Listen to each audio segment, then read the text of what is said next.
여야는 오늘도 이 문제로 공방을 주고받고 있습니다. 국회 취재하는 이승현 기자에게 듣고 오늘 야당 상황 앞서 말씀드린 그 상황도 듣겠습니다. 이 기자 나오십시오. 네, 국회 나와 있습니다. 네, 노동개혁 문제부터 좀 전해 주시죠. 네, 먼저 새누리당은 오늘도 이 노동개혁 관련 법안을 입법화하기 위해서 야당의 협조가 필요하다는 점을 거듭 강조했습니다. 원유철 원내대표는 오늘 회의에서 이제 공이 국회로 넘어온 만큼 입법화를 위해서 올해 안에 입법화를 마무리하기 위해서 야당이 협조해야 한다는 점을 다시 한번 강조했습니다. 그러면서 노사정 합의는 지난 1년 동안 노동계의 의견을 충분히 반영하고 담은 것인 만큼 야당이 손바닥 뒤집듯 간단히 할 것이 아니라고 강조했습니다. 원유철 원내대표의 말 잠시 들어보시겠습니다. 야당이 노사정 합의에서 나타난 국민의 뜻과 노동계의 결단을 무시한다면 커다란 국민 저항에 직면할 것이며 결국 역사에 준엄한 심판을 받게 될 것입니다. 하지만 새정치연합의 반대 입장 여전합니다. 이종걸 원내대표는 정부 여당이 올해 안에 노동개혁을 마무리 짓겠다는 방침을 세운 것과 관련해서 마구잡이 노동계약이 강행돼서는 안 된다고 밝혔습니다.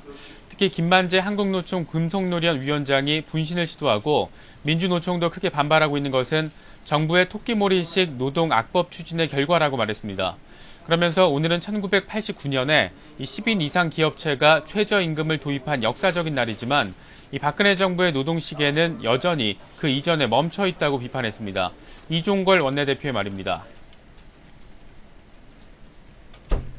정부의 토끼몰이식 노동계 압박이 빚은 결과입니다.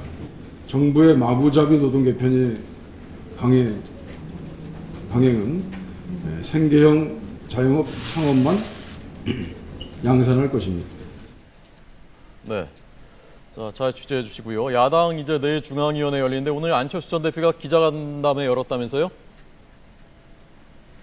네, 그렇습니다. 어제 문재인 대표가 공개적으로 이 혁신안 통과에 협조해달라고 말한 것에 대해서 안철수 전 대표의 입장 표명 성격의 기자간담회였습니다.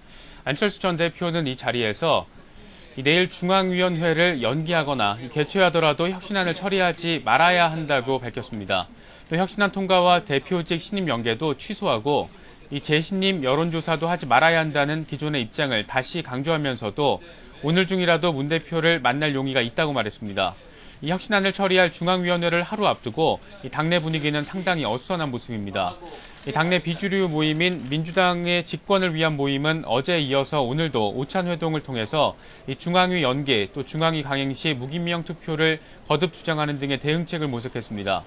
이런 가운데 새정치연합을 탈당한 박준영 전 전남지사는 오늘 당원이 주인인 정당 또 보통 사람의 정당을 표방하면서 이 신당 창당을 선언했습니다.